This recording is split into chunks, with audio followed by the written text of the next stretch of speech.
enviar as minhas cordiais saudações ao seu Padre Pároco, ao seu Padre António, a quem agradeço de todo o coração o amável convite que me fez para vir partilhar convosco a doutrina, vocês já sabem, sobre a fé. E aproveito também para vos saudar a comunidade cristã da paróquia de São João de Vê. A todos, o povo em geral, aos cristãos, aos pais, aos jovens, às crianças, aos escuteiros, aos acólitos, a todos vós, pela vossa solidariedade, pela vossa amizade para com o povo de Timor-Leste.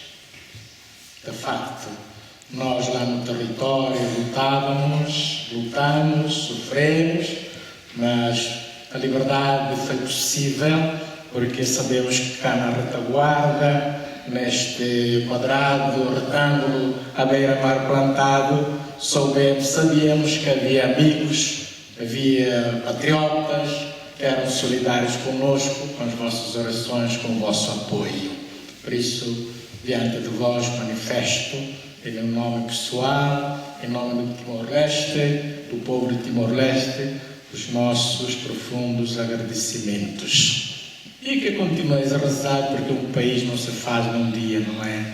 É muito longo o processo de construção na paz, na justiça, no desenvolvimento e, naturalmente, precisa da proteção de Deus, da solidariedade humana e, sobretudo, vossa, de portugueses. O Sr. Padre convidou-me para falar a vós hoje sobre o Advento e a fé. Como sabemos, começamos no dia 11 de outubro passado, o ano da fé, proclamado pelo Papa, atualmente reinante, Sua Santidade, Papa Bento XVI, e que este ano terminará no próximo ano, 2013, no dia 23 de novembro, na festa de Cristo Rei.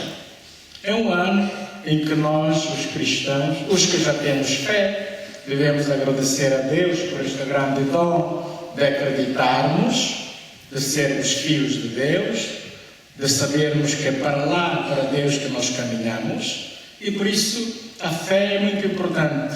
A fé é como aquela luz que nos conduz.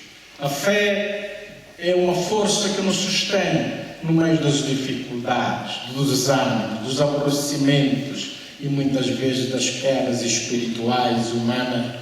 Precisamos da fé, precisamos sempre de gritar: Senhor, eu acredito, mas aumentar a minha fé. Por isso, os que já acreditam, façam para que não caiam.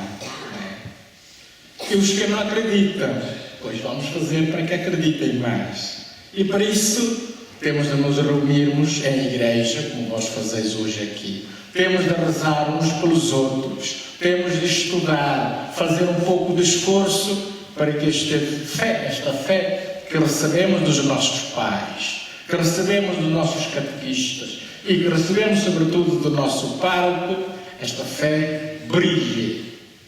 Uma fé viva, uma fé entusiasta. Tempos atrás falava eu com a jornalista, aquela jornalista, agora não me vem o nome, não é portuguesa, da Rádio Renascença, Aura Miguel, que acompanha o Papa nas suas viagens pastorais. Dizia-me ela: Sr. Bispo, na Ásia, na África, onde já estive, a fé é mais entusiasmante, mais viva.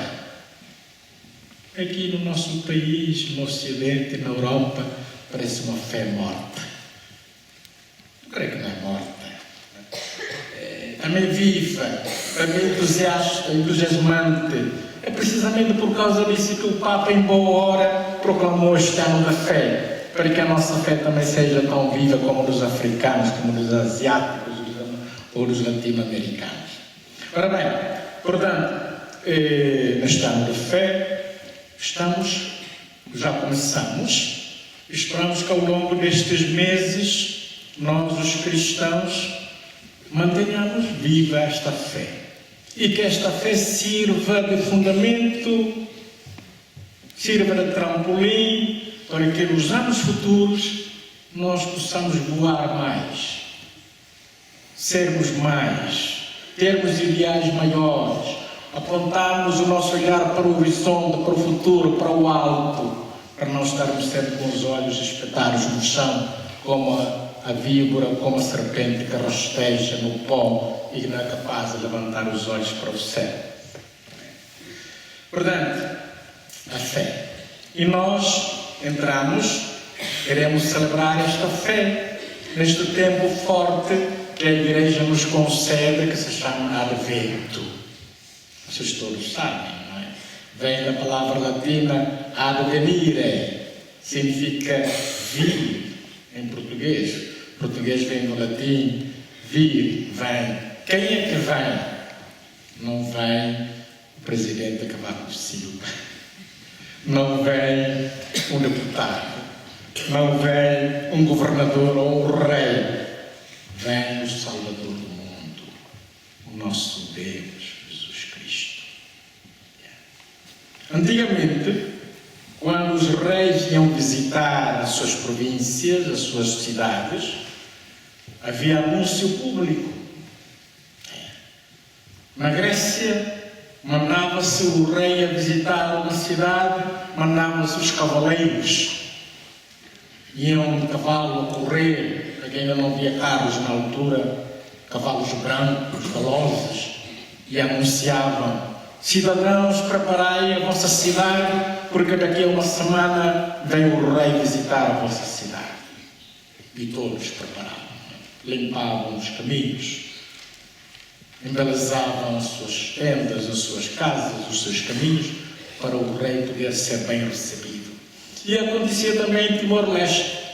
Timor foi província ultramarina, colónia de Timor, e quem governava era um governador português. Quando ia visitar os concelhos,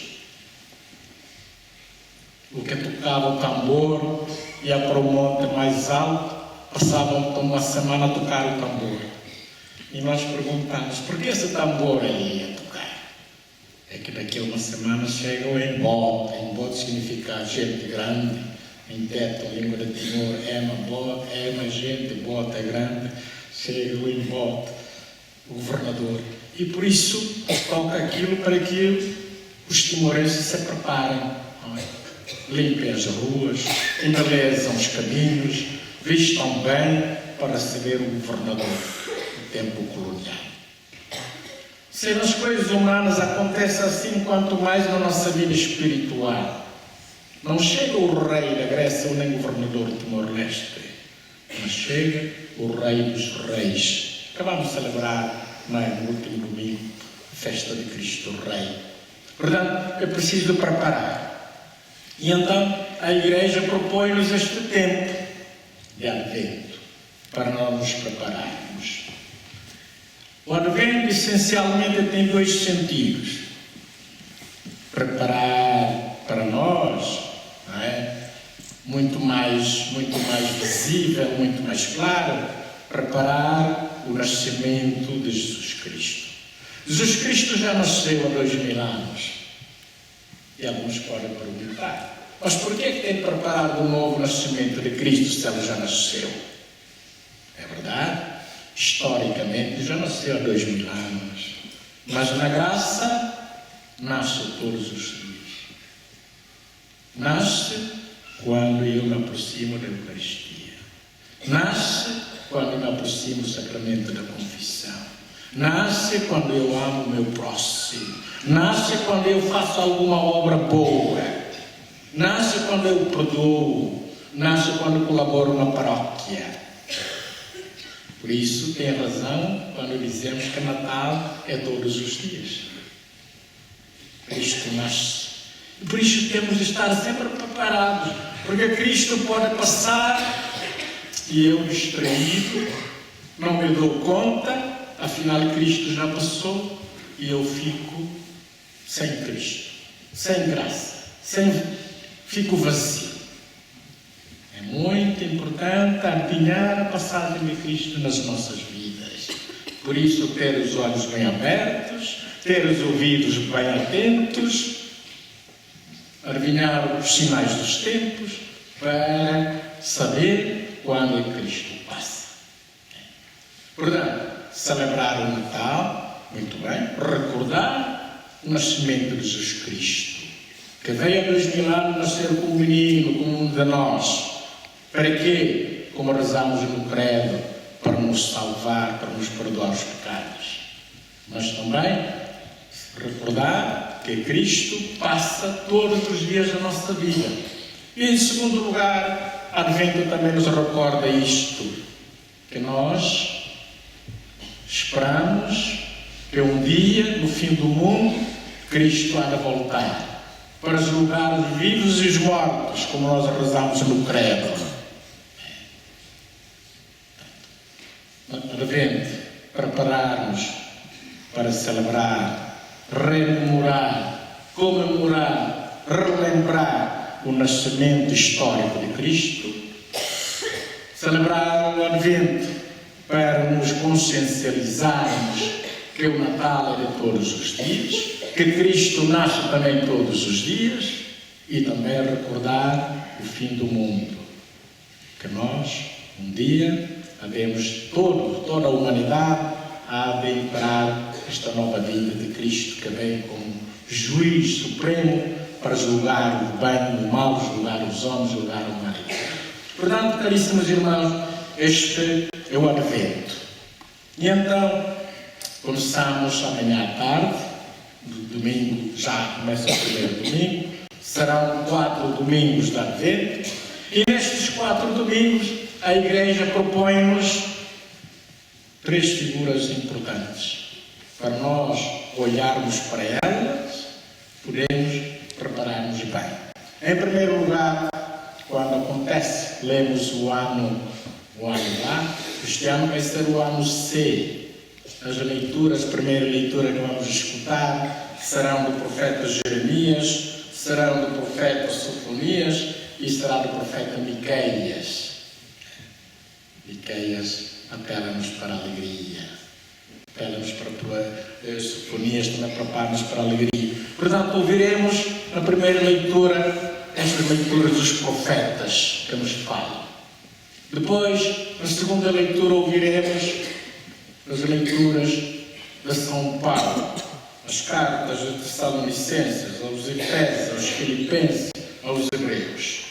E no Evangelho, ouviremos falar das leituras próprias de São Lucas, que nos ajudarão a preparar-nos, portanto, para este Natal. Portanto, em primeiro lugar, temos a grande figura dos profetas. Profetas são aqueles homens, aquelas pessoas que Deus envia para falar em nome de Deus ao povo, mas também para falar diante de Deus, sobretudo preparar o povo de Israel para receber o Messias. Portanto, os profetas não só falam no passado, mas também hoje continuam a falar, e a sua voz continua a ser atual para nós, para os cristãos do tempo de hoje. Primeira figura são os profetas. Segunda figura importante, São João Batista. Vocês aqui têm o nome de São João de Deus, não sei se é padroeiro, São João Batista. Que grande profeta, que grande herói este homem, São João Batista. Não é? Vocês sabem que da boca de Jesus Cristo saiu este louvor. Jesus Cristo não dá muitos louvores às pessoas, mas a este Jesus Cristo fez um louvor. O que é que vocês foram ver no deserto? Uma cana agitada pelo vento? Uma pessoa bem vestida? É um profeta. Aquele dentre um homem, aquele que dos nascidos entre a mulher, das mulheres, é o maior de todos, João Batista. Mas, diante das crianças, das avezinhas e aqueles pequeninos ali, vocês são maiores que São João Batista. Se vós amais a Deus, se vós continuais a ser simples, humildes, alegres, então sereis maiores que João Batista. Portanto, João Batista será, digamos assim, o porta-voz de Deus, que nos vem alertar para a conversão, para metanoia, para mudarmos de mentalidade, para mudarmos de vida. Se eu quero ir ao Porto, naturalmente não vou tomar o caminho da Aveiro. Se a minha direção é ao Porto, vou para o Porto. E se eu vou mal, estou a caminho de Aveiro, devo mudar de direção. São João Batista vem dizer precisamente isto. É isso, meus irmãos, o vosso caminho é a pátria celeste, é o céu. E vocês andam aí de um lado para o outro, sem ter um rumo certo. Mudai de vida, procurai um rumo certo, que é Jesus Cristo, que é a vossa salvação, que é a pátria celeste. Temos, portanto, o aviso de João Batista. Em terceira figura, a Virgem Santíssima, a nossa mãe, a mãe de Jesus, a mãe cheia de graça. De facto, ela já, digamos assim, com Jesus no seu divino seio, está à espera do Natal. E Nosso Senhor nos vai ajudar, de facto, em primeiro lugar, no dia 8 de dezembro, quando celebrarmos a festa da Imaculada Conceição. Portanto, nesta festa, neste tempo de Advento, este Advento tem relação um bocadinho com a fé. Com a fé. Qual é o primeiro mistério que nós devemos escolher aqui deste tempo de Advento? Primeira coisa, de facto, esperamos Jesus Cristo. Jesus Cristo que é Deus. Jesus Cristo que se fez homem. Jesus Cristo que nasceu da Virgem Maria. Jesus Cristo que nasceu em Belém, viveu na Palestina, morreu em Jerusalém. Os mistérios de Cristo. Portanto, caríssimos irmãos, o Advento leva-nos a aprofundar a nossa fé numa pessoa, não numa teoria, Jesus Cristo. Por que o Papa, já disse, não? O Papa declarou este ano da fé para que os homens crentes, os cristãos, católicos do mundo inteiro se voltem a Jesus Cristo. Amem a Jesus Cristo. Adiram a Jesus Cristo e façam de Jesus Cristo o seu único amigo, a sua verdade, o seu caminho, a sua luz, o seu ideal.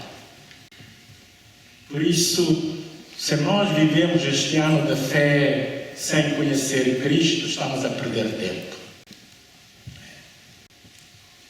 O ano da fé leva-nos de novo à descoberta de Jesus Cristo. E então, devemos descobrir como?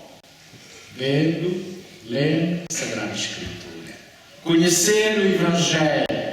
Por isso, caríssimos jovens, falo precisamente para vós, que às vezes estáis acostumados a ler os romances, a ver os cinemas, os teatros e coisas dos computadores. Às vezes são coisas úteis que nos ajudam a sermos mais sábios, mais cientistas, mais homens, mas o nosso verdadeiro livro, a nossa verdadeira sabedoria é Jesus Cristo. Portanto, no Advento, celebrando o ano da fé, leva-nos, aponta-nos para a pessoa de Jesus Cristo. Em segundo lugar, o Advento ajuda-nos também a pensar nos mistérios da Nossa Senhora. Quem é essa mulher? Por que é que Deus a escolheu para ser mãe de Deus? Portanto, leva-nos a convencer-nos, a saber que uma virgem, uma mulherzinha, uma judia, foi desde tempos, desde sempre, foi predestinada por Deus para ser a mãe do Divino Salvador.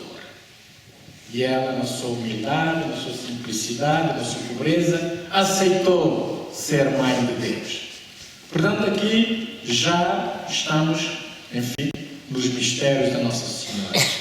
Maria foi concebida sem mancha, E por isso que no dia da Anunciação o anjo lhe diz: Ave Maria, cheia de graça, não tem pecado, não tem defeitos, não tem faltas, é totalmente pura e por isso é escolhida para ser mãe de Deus. Além disso, ela trouxe Jesus no seu seio. Este Jesus que ele trouxe no seu seio, atenção, não é filho de José, nem filho de qualquer outro homem, mas é filho do Pai Eterno e gerou no seio da Virgem Maria por obra do Espírito Santo. Mistério de Maria. A nossa fé católica diz-nos que conceber pelo poder do Espírito Santo. O que se gerou nela foi obra do Espírito Santo, é assim que diz a Sagrada Escritura. E Jesus, ao nascer, este Jesus, é verdadeiro Deus e verdadeiro homem. Portanto, não é só homem, não é só Deus. É Deus e homem. É Deus porque antes de nascer, ser concebido no seio da Virgem Maria, já era Deus. Segunda pessoa da Santíssima Trindade, que ao encarnar-se, fazendo-se homem no seio da Virgem Maria, é homem como nós. E por isso é verdadeiro homem, é verdadeiro Deus. E Nossa Senhora é mãe de Jesus, homem, e mãe de Jesus, Deus. Por isso que nós chamamos Santa Maria, Mãe de Deus, rogai por nós. São doutrinas muito simples, mas doutrinas muito profundas. E por isso, neste advento, vamos pensar nestas verdades, não é? Em Jesus, Salvador do mundo, Filho de Deus que encarnou, que veio ao mundo para ser o nosso Salvador, para nos salvar e perdoar os pecados, para nós também purificarmos a nossa fé em relação à Nossa Senhora, porque a Nossa Senhora depois nos ajuda a viver bem este tempo do Advento e nos leva também para o Natal. Portanto, são estes dois pontos fundamentais da fé que eu queria deixar-vos. Mas eu já vou terminar assim, vocês não se cansam comigo. Queria apenas deixar, antes de nós depois dialogarmos, deixar aqui 10 pontos sobre a fé.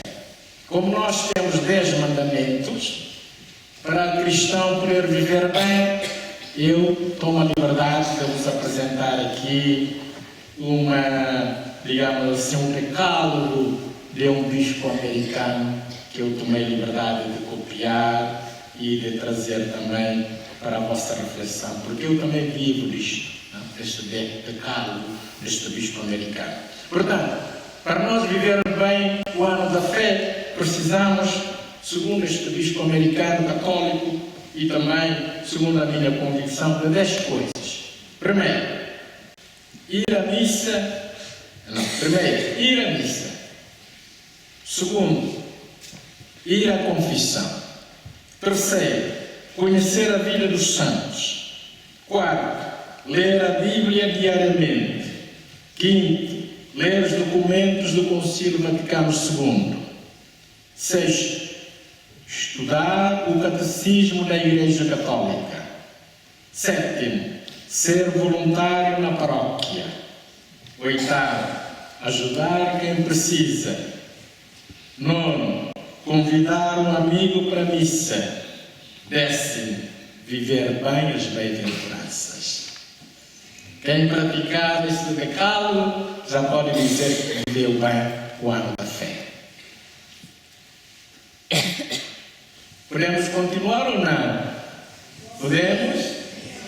Podemos continuar. Eu vou comentar, vocês façam um bocadinho de esforço, estão com sono. Não vou dormir mais, vou amanhã vou dormir até às 8 horas, 9 da manhã. Por isso hoje vou fazer um pequeno esforço. Vou comentar este decálogo, depois já termino. Ir à missa.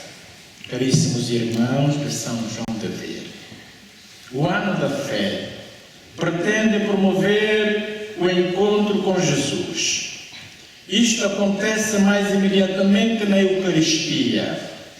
Ir à missa com frequência consolida a fé pessoal através da Eucaristia, do credo, de outras orações, da música sagrada, da homilia, recebendo a comunhão e fazendo arte, fazendo parte de uma comunidade de fé.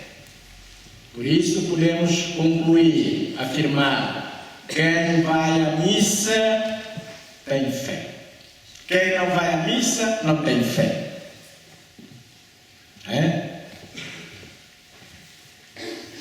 Há muitos pais que empurram os filhos para a catequese. Eles estão a dormir: "Oh filho, vai à missa."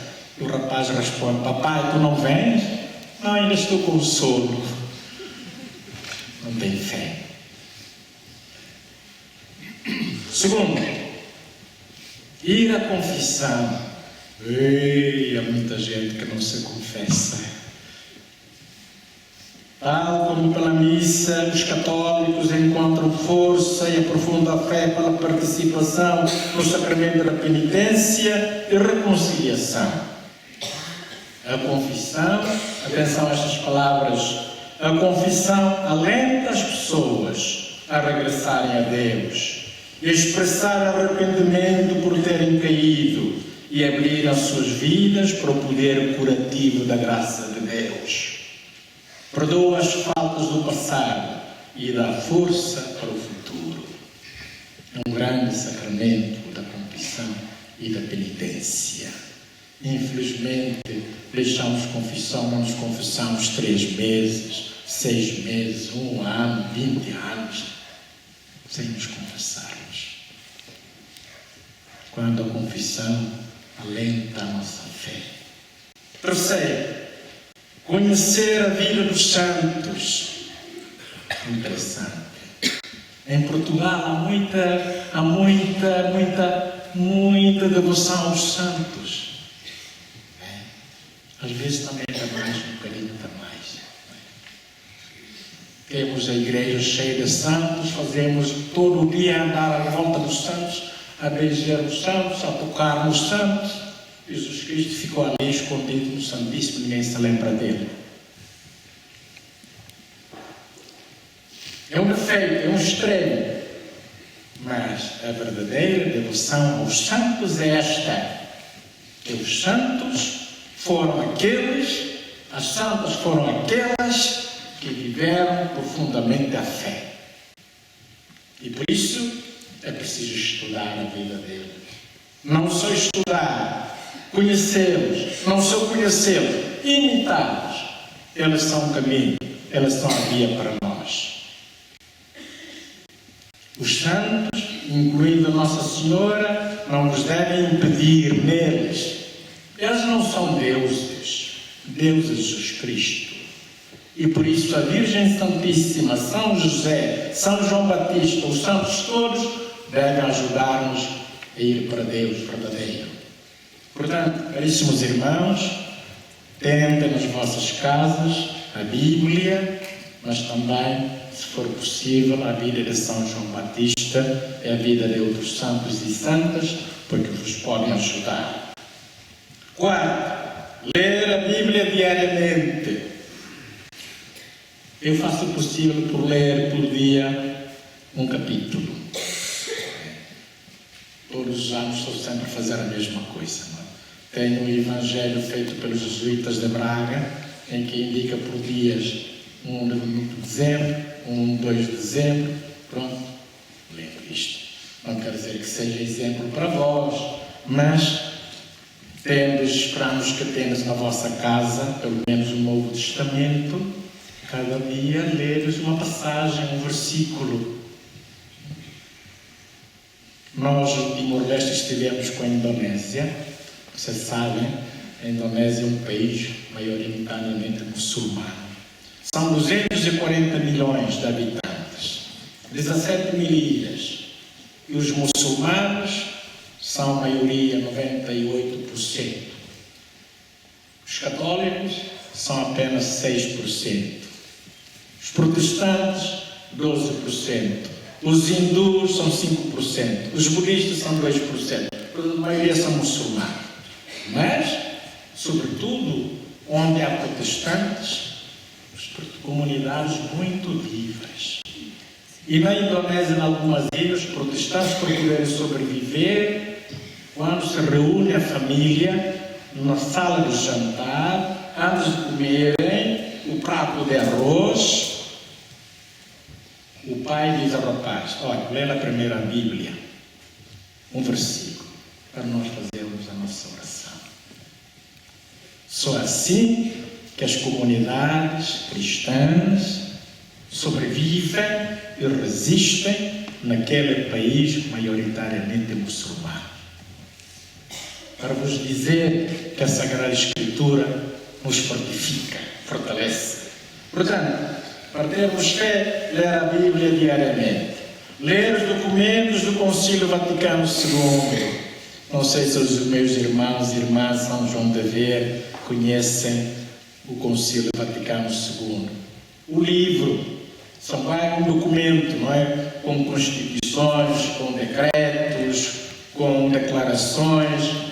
Pois é a vida da Igreja, a vida experimental da Igreja. Se nós somos a Igreja, devemos conhecer a nossa história, devemos conhecer a nossa prática de atuar no mundo. E para isso, temos de ler os documentos do Concílio Vaticano II. Depois, estudar o Catecismo da Igreja Católica, que saiu já há 20 anos. Se nós dizemos que somos católicos, estudar. Pronto, depois, ser voluntário na paróquia. Aqui creio que vocês todos são voluntários na paróquia. Catequistas, acólitos, cantores, leitores, as senhoras que varrem a igreja, que trazem flores, que preparam a igreja, os que ajudam na paróquia no aspecto social, caritativo, os que rezam pela paróquia, as velhinhas, os viúvos, as viúvas, os doentes, os peregrinos, toda a gente que colabora na paróquia. Ajudar quem precisa, portanto, através de esmola, através das nossas orações, através da nossa solidariedade. Sobretudo para os jovens, convidar um amigo para a missa. Às vezes passamos por essas aldeias fora, aos domingos, há mais gente na tasca do que na igreja. Se vamos ao Porto, há mais gente no shopping, Norte Shopping, na Praça da Via Catarina, do que nas igrejas. Convidar um amigo para a missa. Eu próprio já ouvi: ouço bispo, ir à missa é uma seca. Não gosto nada. O padre está para lá dizer não sei o quê, não percebo nada. Portanto, a fé é isso: ir à missa e convidar um amigo para a missa. Em último lugar, viver as bem-aventuranças. E então, permitir-me que leia. As bem-aventuranças que se encontram no Evangelho de São Mateus, capítulo 5, versículo 13 a 12, são um ótimo modelo para a vida cristã. A sua sabedoria pode ajudar nós todos a sermos mais humildes, mais pacientes, mais justos, mais transparentes, mais amáveis, inclinados ao perdão e mais livres em relação à escravidão do pecado. É precisamente o exemplo da fé vivida necessário para atrair pessoas para a igreja durante este ano da fé que nós devemos ver as bem-aventuranças. Pronto, tenho dito, eu rezo para vós, para que sejais sal da terra e luz do mundo, e que a vossa fé seja muito viva, e rezai também por mim, para que eu não perca a fé. Tenho dito, muito obrigado.